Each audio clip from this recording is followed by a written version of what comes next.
Hello everyone, this is C S Vikram Sirohi and welcome to affordable classes. और setting up of business की हमारी class है। Setting up of business के अंदर हम चैप्टर नंबर 4 कर रहे थे, स्टार्टअप्स। सेटिंग अप बिजनेस के अंदर हम चैप्टर नंबर 4 कर रहे थे, स्टार्टअप्स। तो हम फर्दर बात करते हैं आगे, जिसमें हमने लास्ट क्लास में बेनिफिट एग्जम्पशंस की बात की थी और आगे हम फर्दर टॉपिक स्टार्ट करते हैं अपना। तो पहले हमारे पास आता है यहाँ पे आज का टॉपिक। चैप्टर हमारा है chapter number 4 setting up of business वाले पार्ट के अंदर हमारा चैप्टर है chapter number 4, startup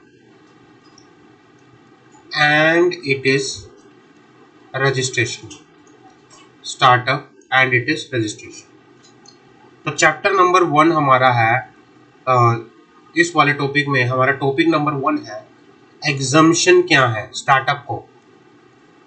exemptions under the companies act.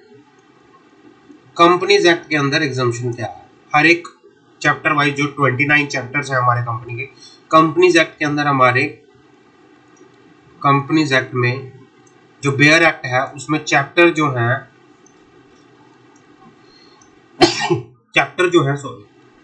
वो कितने हैं? 29 चैप्टर है।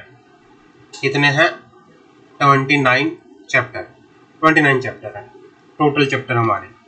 चैप्टर वाइज एग्जम्पशन क्या मिलेगी हर बेयर एक्ट के अंदर? पहला, डेफिनेशन में section 2 close 40 definition of financial year.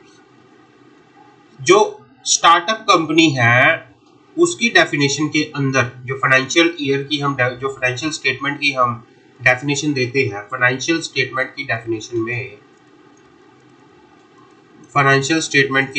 में क्या नहीं आता? कैश फ्लो स्टेटमेंट नहीं आती। क्या नहीं आता? कैश फ्लो स्टेटमेंट नहीं आती। ठीक है। दूसरा, चैप्टर नंबर 4 शेयर कैपिटल वाले चैप्टर के अंदर एक स्टार्टअप कंपनी को क्या क्या एग्जम्पशन है? पहला, issue of sweat equity shares, section 54 के अंदर स्टार्टअप को क्या एग्जम्पशन है वो बात कर लेते हैं। Issue of sweat equity shares,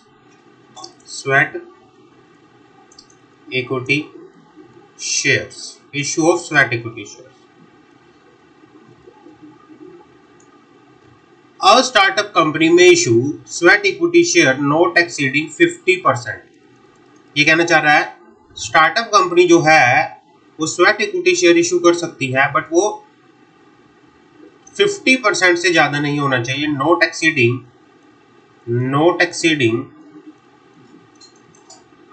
50% of it is paid up capital up to 10 years from the date of its incorporation। भाई जब एक स्टार्टअप कंपनी इनकॉर्पोरेट होगी, जब एक स्टार्टअप कंपनी रजिस्टर्ड होगी, ठीक है ना, तो उसके पहले 10 साल तक एक जो कंपनी है वो इशू कर सकती है sweat equity shares not exceeding 50% of it is paid up share capital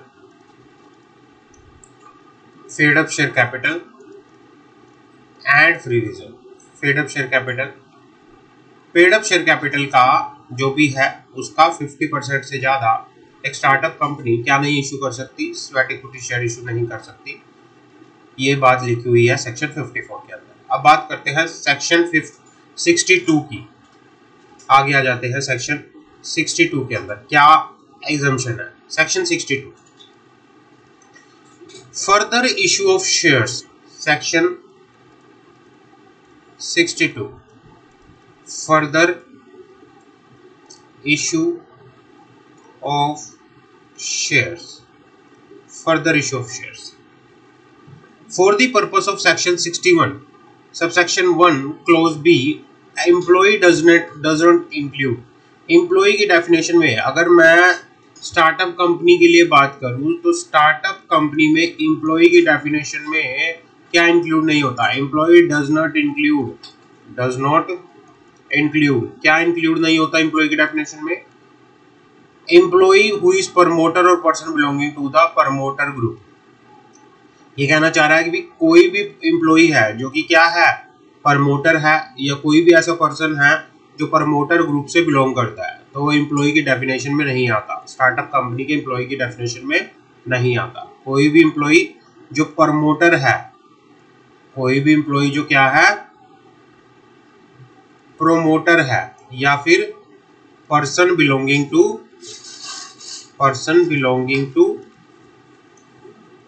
promoter, person belonging to promoter, वो क्या नहीं है, एम्प्लॉय नहीं है। या फिर डायरेक्टर हु, या फिर कोई डायरेक्टर हु आइदर हिमसेल्फ और थ्रू हिज रिलेटिव और through any body corporate directly indirectly hold more than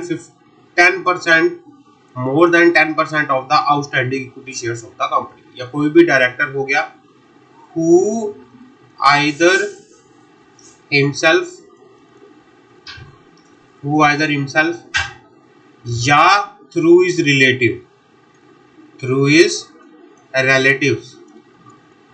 relatives or through any other body corporate or through any body corporate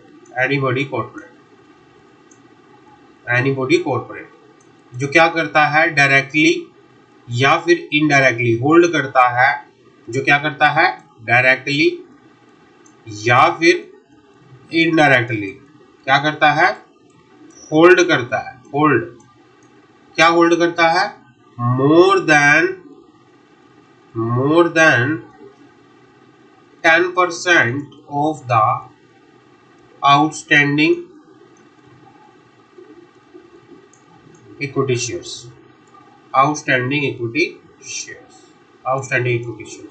तो ये डेफिनेशन होगी हमारे पास कि भाई फर्दर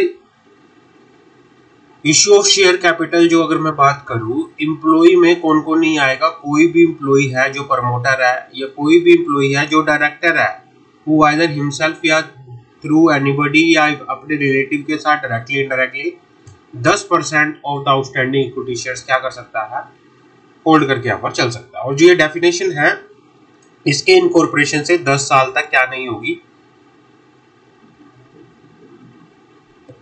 जो एम्प्लॉय की डेफिनेशन में ये ऐड नहीं होंगे 10 साल तक।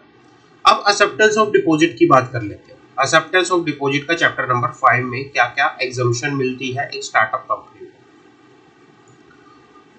कंपनी को। एक्सेप्टेंस ऑफ, अगर मैं बात करूं acceptance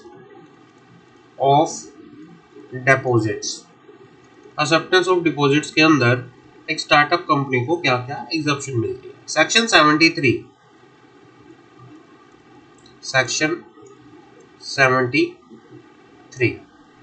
prohibition on acceptance of deposit from public.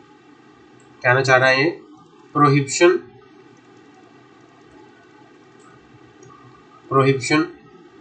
On acceptance of deposit from public. Deposit does not include amount of 25 lakh rupees or more received by startup company. ये कहना चाह रहा है कि डिपॉजिट्स में, डिपॉजिट की डेफिनेशन में क्या इंक्लूड नहीं होता? does not include, क्या इंक्लूड नहीं होता? amount of 25 lakh rupees or more received by startup company by way of convertible loan, convertible into equity shares or repayable within a period of not exceeding 10 years from the date of issue in a single tranches from a person read with from a person. for person की definition दे रखी है section 2 close 31 के अंदर। ये कहना चाह रहा है कि सेक्शन 2 क्लोज 31 में जो डेफिनेशन दे रखी है ना, डिपॉजिट्स के अंदर क्या इंक्लूड नहीं होगा? डिपॉजिट्स के अंदर इंक्लूड नहीं होगा कोई भी अमाउंट जो कि क्या है, अमाउंट ऑफ 20 लाख रुपीज और मोर, अमाउंट ऑफ 20 लाख रुपीज और मोर अगर रिसीव हुआ है, रिसीव्ड बाय किससे, अ स्टार्टअप कंपनी से, received by a startup company, by way of convertible note, by way of convertible note, by way of convertible note. अगर वो single tranches में, अगर वो कन्वर्टिबल नोट है, कन्वर्टिबल इनटू इक्विटी शेयर्स, जो convertible है, जो क्या है, कन्वर्टिबल है into the equity shares, equity shares में, इक्विटी शेयर्स, या फिर रिपेबल है, repayable within a period not exceeding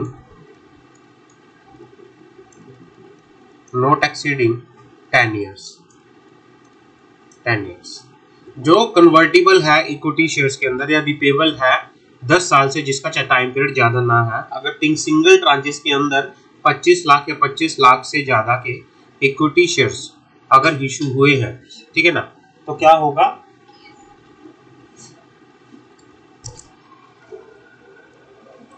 तो क्या होगा, वो डिपॉजिट्स के अंदर काउंट नहीं होके यहाँ पर चले, डिपॉजिट्स में वो क्या नहीं होगा, काउंट होके यहाँ पर नहीं चलेगा। उसके बाद बात करते हैं सेक्शन 73 की। Section 73 prohibition on acceptance of deposit from public with respect to rule 3 of the company acceptance of deposit rule. क्या कहना चाह रहा है, बात करते हैं। हाँ,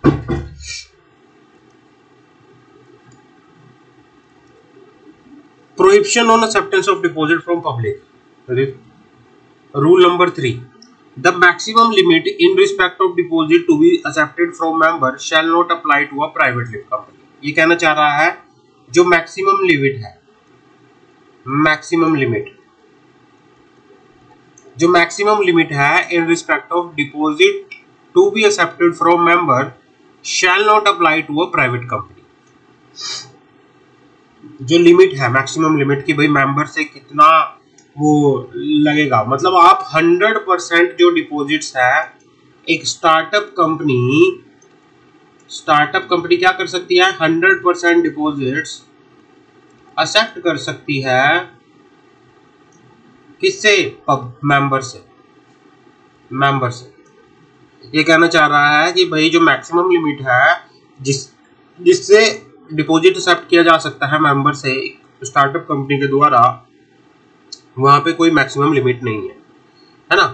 तो वहां पे क्या है, the maximum limit in respect of acceptance from member shall not be apply to a private company which is startup for a 10 years from the date of it in incorporation. तो यहाँ पे आप 100% जो है पेड अप कैपिटल का and free reserve का 100% जो भी है वो क्या कर सकते हो, डिपॉजिट्स को एक्सेप्ट कर सकते हो, डिपॉजिट्स को एक्सेप्ट कर सकते हो। कोई भी स्टार्टअप कंपनी जो 10 साल के लिए, जो कोई भी कंपनी जो 10 साल के लिए, प्राइवेट कंपनी की बात कर रहे हैं यहाँ पे, तो कोई भी प्राइवेट कंपनी जो क्या हो सकती है 10 साल के लिए, अगर वो स्टार्टअप है तो वो 100% क्या कर सकती है, डिपॉजिट एक्सेप्ट करके यहाँ पर चल सकती है। क्लियर है। आगे बात करते हैं section 73, prohibition on acceptance of deposit from public. Prohibition for acceptance of deposits from public.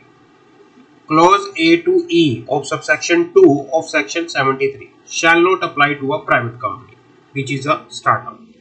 ये कहना चाह रहा है कि अगर मैं क्लोज A से लेके E तक बात करूं, किस चीज की, सेक्शन 73 सबसेक्शन 2, ये अप्लाई नहीं होता उस प्राइवेट कंपनी को जो कि क्या है, स्टार्टअप है for 5 years from the date of incorporation. तो उसके ऊपर जो सेक्शन 73 है, क्लोज सबसेक्शन 2 है और उसके अंदर क्लोज ए से लेके तो ई तक दे रखा है, वो प्राइवेट कंपनी जो कि स्टार्टअप है for the 5 years from the date of incorporation, उसके ऊपर अप्लाई होकर यहाँ पर नहीं चलेगा। क्लियर है। आगे बात करते हैं चैप्टर 6 के अंदर, मैनेजमेंट और एडमिनिस्ट्रेशन के अंदर क्या एग्जम्पशन मिलती है एक स्टार्टअप कंपनी को? स्टार्टअप कंपनी को मैनेजमेंट और एडमिनिस्ट्रेटिव वाले सेक्शन के अंदर क्या एग्जम्पशन मिलती है? सेक्शन 92 बात करते हैं, सेक्शन 92 बात करते हैं इसकी। In relation to a private company, अगर मैं प्राइवेट कंपनी की बात करूं, in relation to a private company, in relation to a private company which is a startup, जो कि एक स्टार्टअप कंपनी है, the annual return shall be signed by the company secretary. तो जो स्टार्टअप कंपनी की एनुअल रिटर्न है, annual return, उसको कौन साइन करेगा? उसको साइन किया जाएगा साइन बाय दी किसके द्वारा? कंपनी सेक्रेटरी के द्वारा, sign by the company secretary.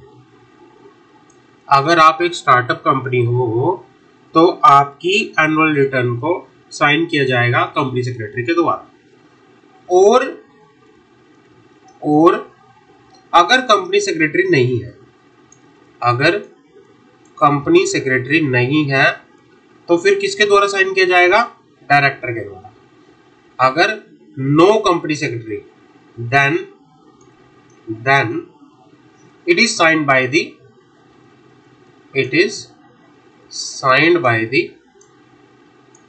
company secretary, it is signed by the company secretary और डायरेक्टर, सॉरी, तो ये साइन किया जाएगा, it is sine by the director of the company.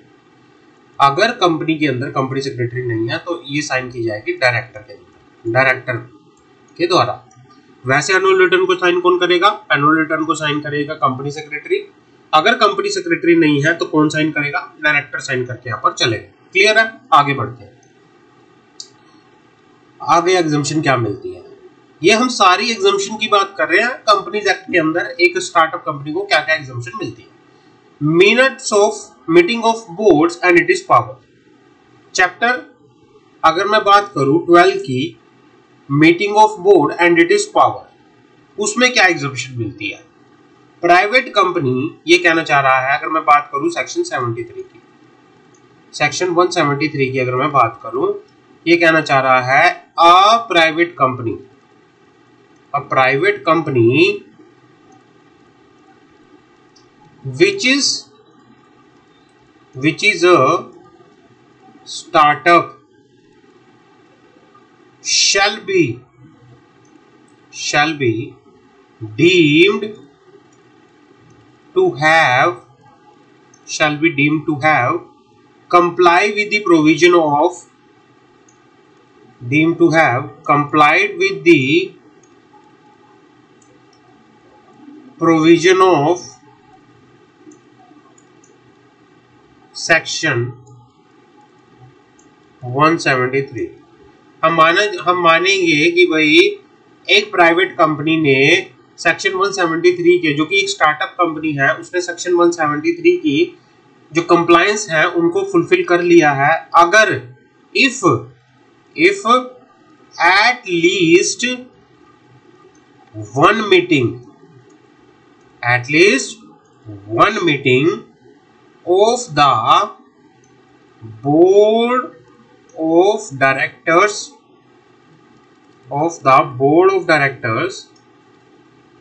has been conducted in each of the half financial year। ये कहना चाह रहा है कि भाई हम मान लेंगे, वैसे तो देखो अगर नॉर्मली मैं बात करूं, कंपनीज एक्ट में लिखा है कि कंपनी को एक साल में कम से कम 4 मीटिंग करानी है, क्वार्टर के अंदर एक मीटिंग होनी चाहिए। और बेट स्टार्टअप कंपनी की अगर मैं बात करूं, 6 महीने के अंदर कम से कम एक मीटिंग होनी चाहिए। At least one meeting has been conducted in each of the half of the calendar year. ठीक है ना? एंड कैलेंडर ईयर, और उसके बाद लिखना है ये,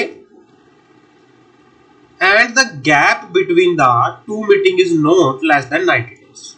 और जो आपकी 2 मीटिंग का गैप होगा वो 90 डेज से ज्यादा नहीं होना चाहिए। साल में आप 2 मीटिंग कर सकते हो, 6 महीने में 1 मीटिंग कर सकते हो, और जो गैप होना चाहिए दोनों मीटिंग के बीच का, साल में जो 2 मीटिंग होगी वो 90 डेज से ज्यादा नहीं होना चाहिए। क्लियर है? आगे बात करते हैं। Special court. Special court, special court अगर मैं बात करूं स्पेशल कोर्ट की, chapter number 28, chapter number 28 of the companies act special court की बात करता है। Lesser penalty for 1 person company और small company if a startup company fail to comply with any provision of the companies act where penalty is payable such companies and its officer and or any other person has the case may be shall be liable to a penalty which shall not be more than half of the penalty specified in the provision subject to the maximum of rupees 2 lakh in case of company and 1 lakh in case of officers in default। ये कहना चाह रहा है कि भाई normal penalty जो बता रखी है, नॉर्मल पेनल्टी जो जितनी भी नॉर्मल पेनल्टी बता रखी है, अगर आप स्टार्टअप कंपनी हो, if you are a startup company, तो सेक्शन 446 के अंदर जो नॉर्मल पेनल्टी है उसका सिर्फ 50% ही आपके ऊपर पेनल्टी लगेगी। और मैक्सिमम पेनल्टी एक स्टार्टअप कंपनी पे कितनी लग सकती है कंपनीज एक्ट के अंदर? 2 लाख रुपए, 2 लाख रुपए। और मिनिमम पेनल्टी और नहीं, और मैक्सिमम उस पे ऑफिसर्स इन डिफॉल्ट पे कंपनी के ऊपर लग सकती है 2 लाख रुपए, और ऑफिसर्स इन डिफॉल्ट के ऊपर लग सकती है 1 लाख रुपए, 1 लाख रुपए। और जो आपकी नॉर्मल पेनल्टी है ना कंपनीज एक्ट के अंदर, मान लो किसी प्रोविजन के अंदर पेनल्टी बता रखी है 50,000 रुपए, उस सेक्शन में अगर आप स्टार्टअप कंपनी हो तो आपके ऊपर लगेगी 25,000 रुपए की पेनल्टी। तो ये आपके ऊपर लग के यहाँ पर चलेगा। क्लियर है? तो ये कंपनीज एक्ट की सारी क्या है? एग्जम्पशन है कि कंपनीज एक्ट को क्या क्या एग्जम्पशन मिलेगी, कंपनीज एक्ट के अंदर स्टार्टअप कंपनी को क्या क्या एग्जम्पशन मिलेगी, वो सारा हमें याद करना है। क्लियर है? आगे बात करते हैं। Life cycle of a startup, life cycle of a startup अब 4 स्टेज पे होती है। अगर मैं बात करूं लाइफ साइकिल जो होता है स्टार्टअप का, लाइफ साइकिल ऑफ स्टार्टअप, अगर मैं स्टार्टअप के लाइफ साइकिल की बात करूं, ठीक है ना, तो वो 4 स्टेजेस होती है, 4 stages of life cycle, life cycle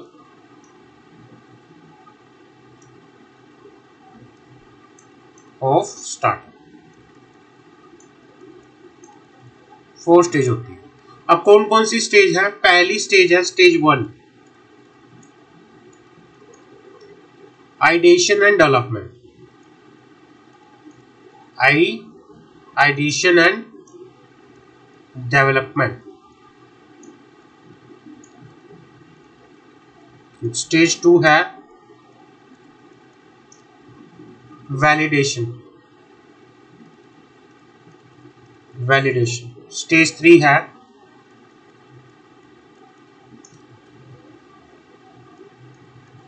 early traction. Stage 4 है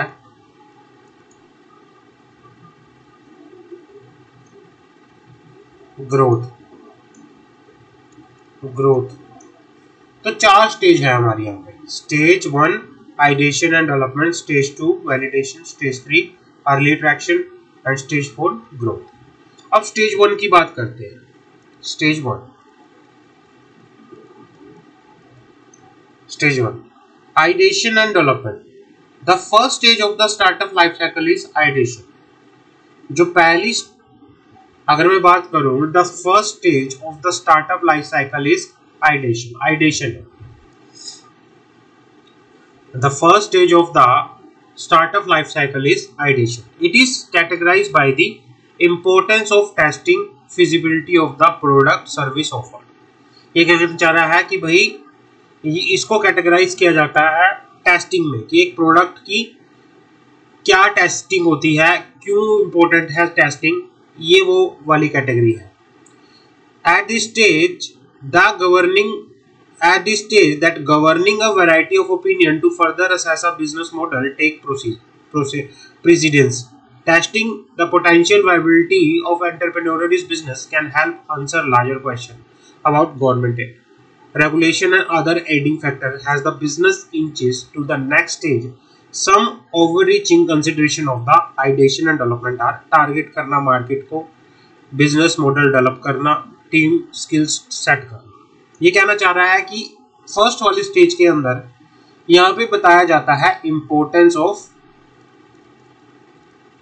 इम्पोर्टेंस, इसको कैटेगराइज किया जाता है importance of testing feasibility, importance of testing feasibility of the product and service offer। यहाँ पर क्या किया जाता है, यहाँ पर क्या देखा जाता है, यहाँ पे देखा जाता है कि भाई एक प्रोडक्ट या एक सर्विस की जो आप ऑफर कर रहे हो उसकी टेस्टिंग फिजिबिलिटी की कितनी इंपॉर्टेंस है। इस स्टेज के ऊपर क्या होता है, इस स्टेज के ऊपर अलग अलग तरह के ओपिनियन जो होते हैं उसको क्या किया जाता है, गवर्न किया जाता है। At this stage the governing of a variety of opinion to further assess a business model take president.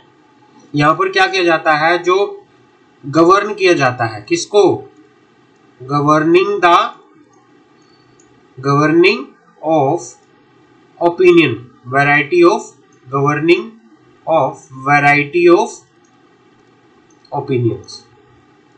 Testing के बाद अलग अलग क्या क्या ओपिनियंस हैं किसी बिजनेस मॉडल्स को लेके, उनको क्या किया जाता है, असेस किया जाता है, टेस्टिंग किया जाता है कि कितना वाइबल है एंटरप्रेन्योर का बिजनेस, कितना वाइबल है, कि can help answer larger question about governance and regulation and adding factor. ठीक है ना।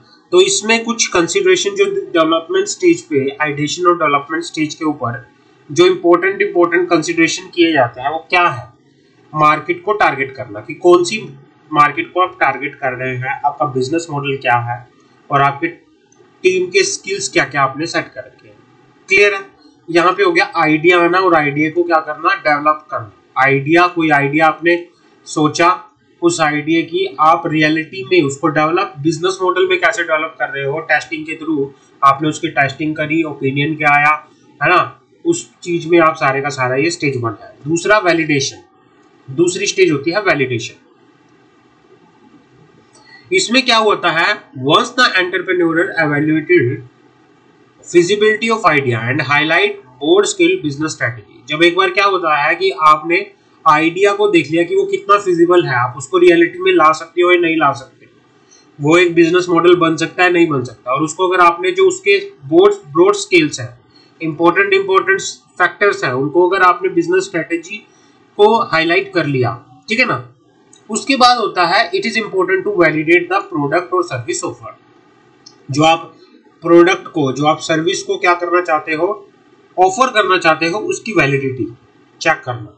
The process involve defining goal, developing a value proposition, validating the same through customer feedback. This state of startup exclude higher relevance as drive the understanding of potential customer. ठीक है ना। Moreover, highlight the feature has consideration in the idea stage by giving the entrepreneur viability proof through set testing. Some overarching consideration, validating and testing of prototypes modification. इसमें क्या होता है, इस stage के अंदर जो आपने आइडिया अपने लिए, आइडिया जो आपने क्या किया था, सोचा था, वो उसकी फिजिबिलिटी का वो कितना फिजिबल है, और दूसरा उस आइडिया को बिजनेस स्ट्रेटेजी में किस तरह से क्या करना है, डेवलप करना है, वो सारी चीजें इसमें बात करने के बाद फिर क्या होता है, इसमें क्या होता है, द प्रोसेस इन्वॉल्व डिफाइनिंग गोल। इसमें गोल्स को डिफाइन किया जाता है, वैल्यू प्रोपोजिशन को डिफाइन किया जाता है, डेवलप किया जाता है कि भाई वैल्यू क्या होगी, वैलिडेट किया जाता है किसके द्वारा, कस्टमर फीडबैक के द्वारा। भाई आपने कोई प्रोडक्ट तैयार किया, उस प्रोडक्ट पर कस्टमर क्या फीडबैक दे रहे हैं, उसकी रेलेवेंसी को देखा जाता है। फिर आप देखते हो कि भाई ये किस तरह से, इसकी वैल्यू क्या रहेगी, और किस तरह से हमारे गोल्स क्या रहेंगे वो बात। The stage of startup exclude high relevance has it derive the understanding of potential outcome. मोreover it highlight the features has considered in the ideation stage by giving the entrepreneur a viability proof through testing। तो इसमें क्या होता है, इसमें testing होती है, validation होता है प्रोटोटाइप्स का, फिर उसमें फिर फीडबैक जो आती है उसके अंदर मॉडिफिकेशन की जाती है, फिर क्या होता है मॉडिफिकेशन की जाती है। आगे बात करते हैं stage 3 early traction. At the stage, early traction stage, the set of target customer may be test efficiency of the product and service offered. Validation of a product can portray defining result of the outside world. A stage that may present its own set of challenges and visibly express revenue and cash flow. It may be helpful to literate that market for this product is created and developed at this stage. ये कहना चाह रहा है कि early ट्रेशन का meaning है कि भाई ट्रेस करना टारगेट कस्टमर को, है ना, may test efficiency of the product and service offered. Validation of product can portray definitive result to the outside world. उसके बाद क्या होता है कि किसी भी मतलब क्या कहना चाह रहा है कि जो आप इस वाली स्टेज के ऊपर जिन कस्टमर के लिए, जिन लोगों के लिए आपने इस प्रोडक्ट को तैयार किया है, उसको उन कस्टमर से क्या करवाना, टेस्ट करवाना, उन कस्टमर से क्या करवाना, टेस्ट करवाना, जिससे उस प्रोडक्ट की एफिशिएंसी का पता चल सके।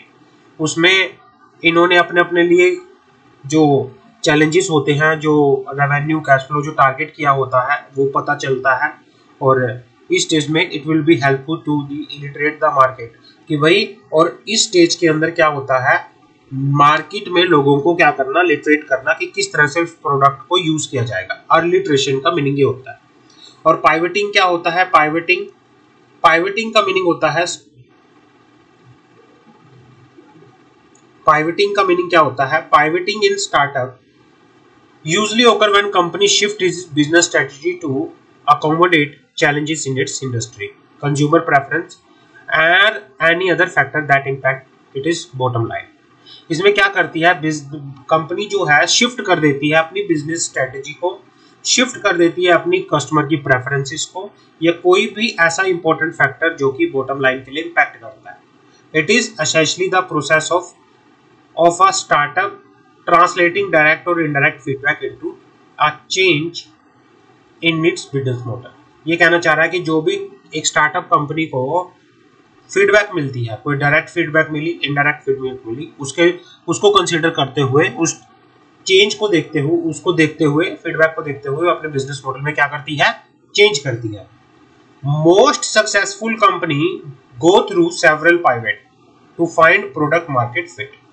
ये फिर पाइवेट बना के, मैचिंग बना के देखती है कि कौन सी मार्केट के लिए, कौन सी लोकेशन के लिए हमारा प्रोडक्ट जो है, हमारा प्रोडक्ट सबसे बेस्ट है, ठीक है ना। What make the experiment work is usually not one major pivot, but a series of experiment across customer problems, product, technology and growth। Company problem के हिसाब से, प्रोडक्ट के हिसाब से, टेक्नोलॉजी के हिसाब से, ग्रोथ चैनल के हिसाब से, कंज्यूमर के हिसाब से अलग अलग क्या बनाती है, पाइवेट बनाती है। और पाइवेट बनाने के बाद वो ये देखती है कि कौन सी मार्केट के लिए हम क्या है, ज्यादा फिट है, कौन सी मार्केट के लिए हम क्या है, ज्यादा फिट है, वो भी क्या किया जाता है, देखा जाता है। आगे बढ़ते हैं। Major area of focus during pivoting include the following. जब कंपनी, एक स्टार्टअप कंपनी है, एक स्टार्टअप कंपनी जब पाइवटिंग करती है, जब एक स्टार्टअप कंपनी पाइवटिंग करती है, तो पाइवटिंग करते टाइम वो कौन कौन से फैक्टर को देख के यहाँ पर चलती है। Major area of focus during pivoting including the following. Number 1, turning one feature of a product into product itself, resulting in simpler more streamline offering. ये कहना चाह रहा है कि टर्न करना one feature of product into product itself, resulting in a simpler more streamline offering. Product is turn into a feature of larger suite of feature as a part of another product. Focus on different set of customer by positioning a company into a new market or vertical. changing a platform, for example, from an app to software or vice versa. Employing a new revenue model to increase monetization. For example, a company might find that an ad-based revenue model may be more profitable than freemium. Using innovation technology solution to build a product, they reduce the cost of manufacturing and creating more reliable product. तो ये अलग अलग से जो focus करने के लिए जब कंपनी पाइवटिंग करती है, पाइवटिंग करते टाइम वो ये सारे की सारी चीजें देखती हैं जो हमने पढ़ी अभी कि इन तरीकों से क्या हो सकता है, हमें एक बेस्ट मार्केट जो है मिल सकती है, हमें क्या कर सकती है, बेस्ट मार्केट मिल सकती है। अब स्टेज 4 होती है ग्रोथ या फिर एग्जिट। ग्रोथ या फिर एग्जिट, उसके बारे में बात करते हैं। ग्रोथ या फिर exit. Stage 4 growth exit. In this 4th stage of startup life cycle, the company has attained the true economic health. In the 4th stage of startup life cycle, अगर मैं बात करूँ 4th stage की life cycle के startup की, the company has attained true economic health, has sufficient size and product market penetration to ensure economic success and earn average or below average profit. अगर मैं 4th stage की बात करूं, यहाँ पर जो कंपनी है अटेन कर लेती है एक इकोनॉमिक हेल्थ, उसको एक मार्केट भी मिल जाती है जिससे वो क्या कर सकती है, अपनी इकोनॉमिक सक्सेस को और कुछ प्रॉफिट को, एवरेज या बिलो एवरेज प्रॉफिट वो क्या कर सकती है, अर्न कर सकती है। The company can stay at this stage indefinitely. इस स्टेज पर कंपनी क्या कर सकती है, इंडेफिनेटली पीरियड के लिए स्टे कर सकती है। Environmental challenge do not hinder the market niche or if ineffective management reduce its competent availability. At this stage, the company may choose to scale up or expand its market through merger acquisition or preparing for IPO. 4th stage पर क्या होता है, 4th stage पर जब company एक profitable situation में चली जाती है तो फिर यहाँ से वो क्या सोचती है, एक्सपेंशन का सोचती है। एक्सपेंशन कि मैं अपने बिजनेस को कैसे बढ़ाऊं, किस तरह से मैं अपने बिजनेस को आगे लेके जाऊं, ठीक है ना। अब उसके लिए वो क्या करती है, वो इसके लिए किसी दूसरी कंपनी के साथ मर्जर कर लेती है, किसी दूसरी कंपनी के साथ एक्विजिशन कर लेती है, आईपीओ लेके आती है, depend upon the strategy follow.